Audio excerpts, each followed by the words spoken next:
Welcome to Donmar TV News Channel. So congratulations kay Apo Bongbong at congratulations sa lahat ng mga supporters ni Apo Bongbong. Pero ang sabi ko nga, bakit ba kasi maraming tao na gusto mag-disqualify sa isang kandidato on the basis of technicalities? Sa demokrasya, dapat papiliin natin ang taong bayan. Hindi dapat dinadaan sa DQ, hindi dapat dinadaan sa technicalities. Hindi naman itong parang basketball o soccer na pwede kang manalo on the basis of a technicality. Ito po yung demokrasya. Hayaan natin pumili ang taong bayan. Bigyan natin sila ng hanggat maaari, pinakamaraming choices na meron po silang pinagpipilian. At alam na naman ng tao na na-convict siya for non-filing of tax returns. E di sige, kung ang tao ay maghuhusga na iboboto pa rin siya, hayaan natin ang taong bayan. Kaya nga po ang eleksyon, ang tawag dyan, it's a political question. It is a question that can only be resolved by the people acting in their capacity as sovereign. Lahat po ng kapangyarihan ng gobyerno ay nanggagaling po sa taong bayan at yung issue na kung sinong gusto nilang maglingkod ay po pwede lamang sagutin ng taong bayan, hindi po ng COMELEC, hindi po ng hudikatura. Kaya nga po, ang hudikatura nag-iingat po, kaya po miski a-appeal peto sa Korte Suprema, nag-iingat po sila dahil alam ng hudikatura, dahil sila po bilang mga magistrado ay walang mandato, sila appointed lamang, hindi dapat sila naghihimasok sa mga bagay-bagay na tanging taong bayan po ang dapat magbigay ng kasagutan. Let the people decide. Huwag po nating daanin sa technicality, lalong-lalo na kung alam ng lahat na kung magkakaroon ng eleksyon ngayon, ay talaga namang 3 beses ang lamang niya sa pinakamalapit niyang kalaban. Kung ang taong bayan ay nagkamali sa pagpili sa kanilang presidente, kung magiging presidente nga si Apo Marcos at sinasabi ng mga kalaban niya na ito isang malaking pagkakamali, hayaan natin dahil desisyon ng taong bayan yan.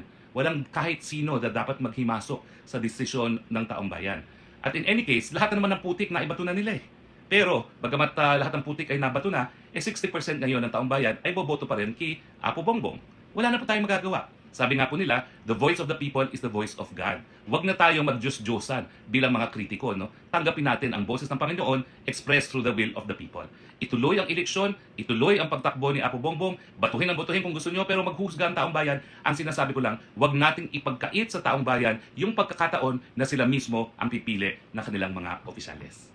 So, anong prediction ko? Well, kung ngayon po ay 60% na meron pang nakabinbin na issue sa disqualification, siguro po ngayon lalo pang tataas si Apo Bongbong sa kanyang survey. At sana nga po, eleksyon na, nang tapos na itong ating pag-aantay. At huwag naman natin kakalimutan bagamat nawala ng tinik si Apo Bongbong, although meron pa nga yung appeal sa Supreme Court, pero tingin ko naman, walang nagiging epekto yung pending DQ laban kay Apo Bongbong, gaya na nangyari kay Grace Poe. Bakit? Anong pagkakaiba ni Grace Poe at ni Apo Bongbong? Si Grace Poe ang issue, ikaw ba ay natural born? Yan ay minimum qualification pagtakbo ng Philippine President, ng posisyon ng presidente. Dapat ikaw ay natural born Filipino. So syempre mga tao nagdududa kung iboboto si Grace Poe ng mga panahon na yon dahil tanging mga Pilipino lang naman talagang dapat manungkulan bilang presidente ng bansa. So sa akin, yung duda sa isipan ng taong bayan na dahilan na tingin ko kaya bumaba sa rating si Grace Poe nung siya tumakbong presidente, bagamat nanguna siya nung simula ng kampanya, ay dahil meron isang basic qualification, Pilipino ka ba? And later on, bagamat na-resolve na yan, hindi nawala sa isip ng tao kung Pilipino nga siya. Kasi nga po, ang pagiging Pilipino, hindi naman yan limitado sa desisyon ng mga magistrado. Yan po ay kinakailangan masunod yung nakasulat sa ating batas at kinakailangan mapruebahan mo na ang iyong nanay ay Pilipino bago ka magsabi na ikaw ay Pilipino. So ibig sabihin, bagamat nagkaroon ng desisyon, hindi nawala pa rin yung pagkakaduda ng mga tao. Kasi nga iniisip nila, minimum requirement kung gusto mo maging presidente, dapat Pilipino ka. Ito naman kay Apo Bongbong, walang issue. Hindi siya nag-file. Okay? Na-convict siya. Na-penalize siya. Pero walang kaduda-duda, Pilipino siya. At po pwede talaga siyang tumakbo. Usapan po natin yung napakainit na balita na binasura na po ng COMELEC, ang First Division ng COMELEC, ang disqualification case ni Apo Bongbong para sa kanyang kandidatura para sa presidente.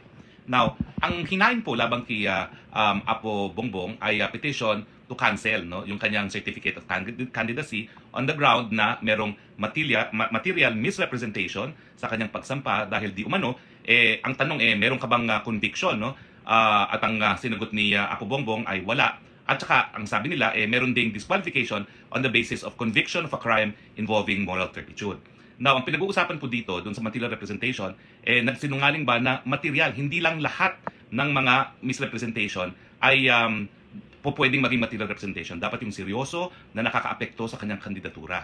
At pangalawa, yung crime na kung saan siya ay na-convict ay merong tinatawag na moral turpitude. Ano ba ibig sabihin ng moral turpitude? Talaga yung kasuklam-suklam na krimen Kaya nga moral turpitude. Merong question sa kanyang integridad, sa kanyang moralidad.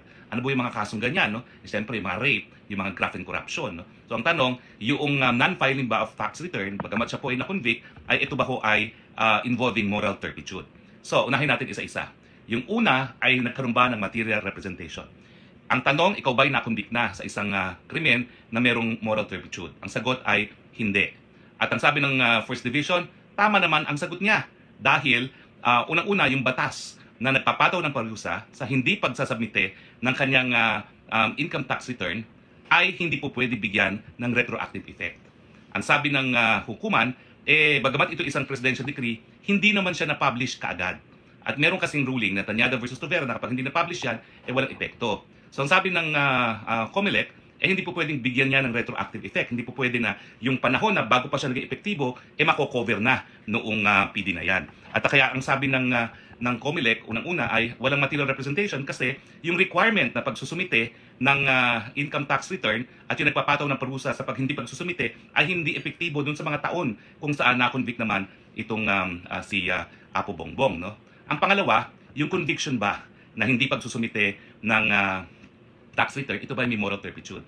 Sa akin, kung meron naman po akong pinablish sa aking column, no, ang aking paninindigan sa mulot mula, hindi po yan moral turpitude. Kasi, unang-una, dapat nga kasuklam-suklam yung kaso. Ito, para bagang ang naging parusa ay fine. Ano ba yung mga krimen na ang parusa ay fine? Traffic violation. So, paano naman magkakaroon ng moral turpitude ang isang krimen na ang parusa ay fine lamang? So, sinulat ko na po yan sa column ko, sa Tribune, no? At sinabi ko na hindi ko nakikita na ito ay a crime involving moral turpitude, no? Dahil ang parusa naman ay fine. Now, kung ang parusa ay pagkakakulong, kapag mahaba yung pagkakakulong at seryoso yung conviction, automatic na mayroong moral turpitude. Or, meron ding mga krimen na specify talaga na yung perpetual disqualification from public office ay magiging kabahagi ng parusa. Ito yung tinatawag na accessory penalty. Wala namang ganong accessory penalty at saka yung krimen nga ay hindi man lang nagpataw ng pagkakakulong miski isang araw, bagamat siya ay napatunayang nagkasala. So yan po yung dalawang basihan kung bakit nabasura po ng COMELEC. Do I agree with it? 100%. Kasi yan naman po yung sinulat ko na sa aking column, no? Na hindi ko nakikita na merong moral turpitude sa kanyang conviction. Bagamat aaminin ko, hindi ko nakita yung argumento na hindi po pwedeng bigyan ng retroactive application yung presidential decree, no, na nagbibigay na nagre-require na pag-submit niya, no. Anyway, hindi ko pa talaga nababasa yung kabuuan ng desisyon, base lamang sa mga reports na nabasa ko, no. At hindi ko nga maintindihan bakit hindi pa naka-publish as of now, no. Bagamat kahapon lang naman na-promulgate yan. Ang tanong, anong mangyayari dun sa DQ cases naman na pending dun sa kabila pang division ng COMELEC, no?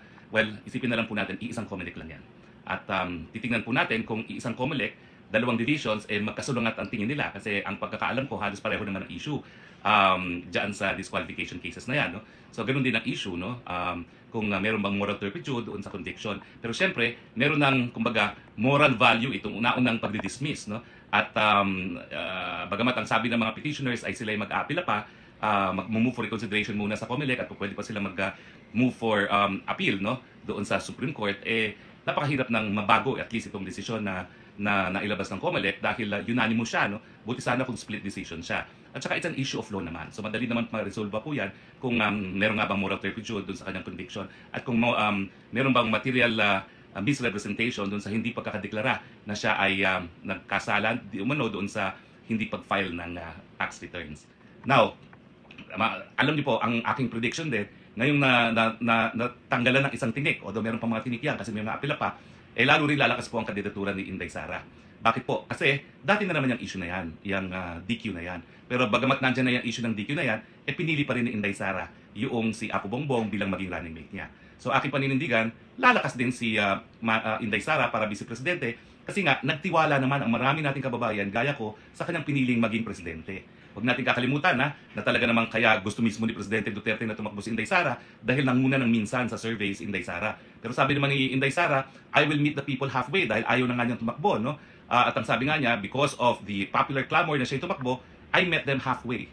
Siya ay tumakbo bilang Vice President. At ipinili naman niya si Apo Bongbong dahil sa kanyang paniniwala, siya yung pinaka-angkop sa posisyon ng Presidente. Dahil siya yung pinakamahabang karanasan bilang isang gobernador ng Ilocos Norte nga, no? At sa paningin ng ating Inday Sara, yung posisyon na ehekutibo na isang lokal na pamahalaan ang pinaka-importanting karanasan para maging matagumpay na presidente.